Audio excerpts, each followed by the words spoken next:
Hello students, once again I am going to discuss one practical question from journal entries. ठीक है.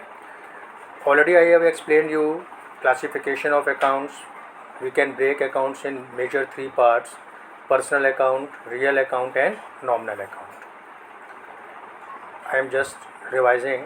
In personal account, basically all human beings, all companies, all institutions comes under personal account, like Sita, Ram, Shyam, okay, Tata Motors, Wipro, etc.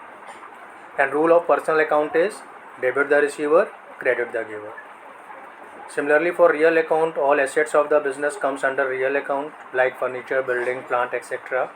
And rule for real account is debit what comes in and credit what goes out.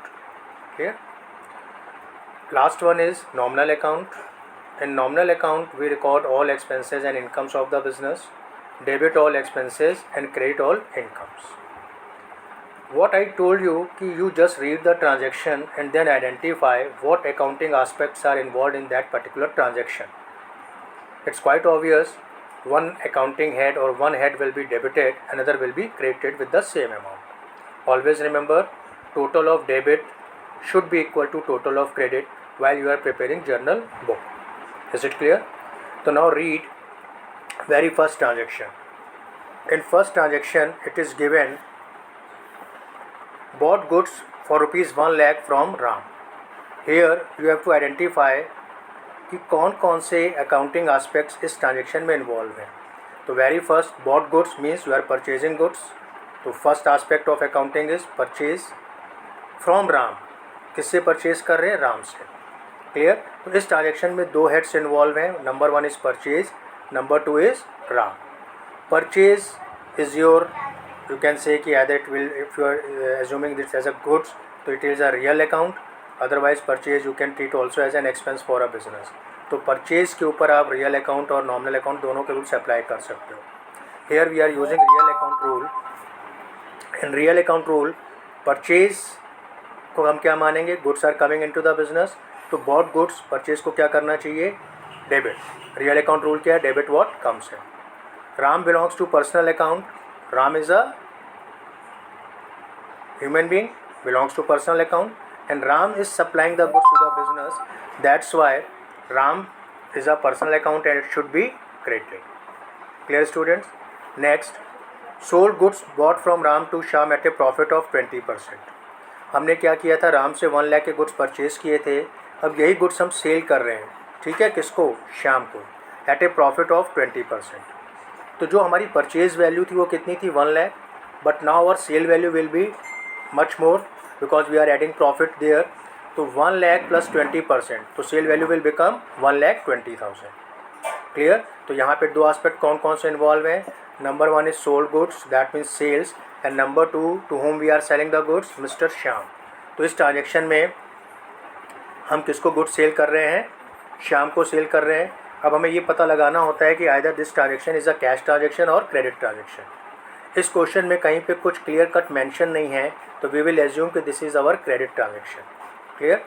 Third one is Shyam return 1/4 goods supplied to him.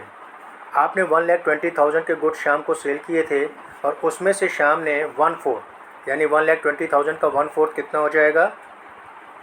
30,000. इतने के goods Shyam ने return कर दिए. तो it will be called your sales return. Sales credit होती है हमेशा और सेल्स रिटर्न हमेशा डेबिट होगा. Next, goods return by Shyam. ठीक है, goods return by Shyam is return to Ram. और जो गुड्स श्याम ने हमें रिटर्न किए थे वो हमने किसको वापस कर दिए हैं? अगेन राम को. तो इसमें कौन कौन इन्वॉल्व हो गए? Ram and Shyam. Paid cash to Ram at a discount of 3%. अब फाइनली हम राम को पेमेंट करने जा रहे हैं. तो जितना राम का ड्यू था उसमें से हमने क्या किया? 3% डिडक्शन कर लिया और बैलेंस अमाउंट हमने राम को पे कर दिया.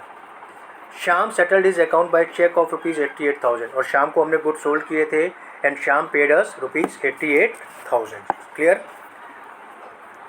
ये तो मैंने क्वेश्चन डिस्कस कर लिया. अब हम बात करेंगे आपसे इसके रिगार्डिंग आंसर की. तो very first entry you can see here, purchase account debited to Ram ₹1,00,000। इसमें तो कोई प्रॉब्लम नहीं है, हम परचेज़ कर रहे थे गुड्स को, कितने के गुड्स थे, 1,00,000 के थे। किससे परचेज़ कर रहे थे, राम से परचेज़ कर रहे थे। तो Ram is a giver, belongs to personal account, that's why we have created Ram, and purchase is our real account, that's why we have debited. Next, Sham to sales account. Second transaction में हमने ये गुड्स किसको cell कर दिए, शाम को, किस value पे, 1,20,000 पे। तो now Sham is a receiver and sales is our income. If you treat it as a nominal account और if you treat as a real account, तो goods are going out, it should be credit. You can see here कि total goods 1,00,000 के थे, but हमने 20% profit charge किया, तो sale value is coming how much, 1,20,000। Clear. After that it is given कि जितने की भी हमने शाम को सेल की थी, शाम ने उसमें से 1/4 के गुड्स हमें वापस कर दिए थे। तो 120 का 1/4 will come how much, 30,000। Clear. ये 30,000 के गुड्स देखिए शाम आपको रिटर्न कर रहा है, तो Shyam is returning the goods, Shyam is the giver, 30,000। And here sales return account, sales जो करी थी आपने वही सेल्स आपको वापस आ रही है, तो it will be treated as sales return. Sales is always credit and sales return is the opposite of sales, that's why we have debited here. Next transaction, Ram debited to purchase return account. Clear. Total कितने का sales return था, 30,000 का। इसमें से आपने क्या करा, वो पोर्शन हटा दिया जो आपका प्रॉफिट वाला पोर्शन था, तो फिगर कितनी आ गई आपके पास, 25,000। ठीक है। तो क्या ये गुड्स आप किसको वापस कर रहे हो, जिसे राम से परचेज़ करी थी, कितने की परचेज़ करी थी आपने, 25,000 की, क्योंकि 1/4 गुड्स आपने कितने के लिए थे, 1,00,000 के, सॉरी 1,00,000 के टोटल गुड्स परचेज़ किए थे, तो 1/4 वैल्यू कितनी हो जाएगी, 25,000, जो कि आपको शाम ने वापस किए थे 1/4। वही 1/4 गुड्स हम किसको अब वापस कर दे रहे हैं, राम को। लेकिन राम को जब वापस करेंगे तो उसमें प्रॉफिट को शामिल नहीं करेंगे। तो 1,00,000 का 1/4 विल कम 25,000। तो राम को आप ये 25,000 गुड्स वापस कर रहे हो, तो Ram debited to purchase return 25,000। Clear. And last entry, Ram debited कितना, 75,000, क्योंकि राम से आपने कितने के गुड्स परचेज़ किए थे, टोटल 1,00,000 के, यानी राम को 1,00,000 रुपीज़ आपने देने थे इनिशियली, लेकिन उसमें से आपने राम को कितने के गुड्स वापस कर दिए हैं, 25,000 के। तो अब नेट राम को जो पे करना है दैट इज़ ओनली 75,000।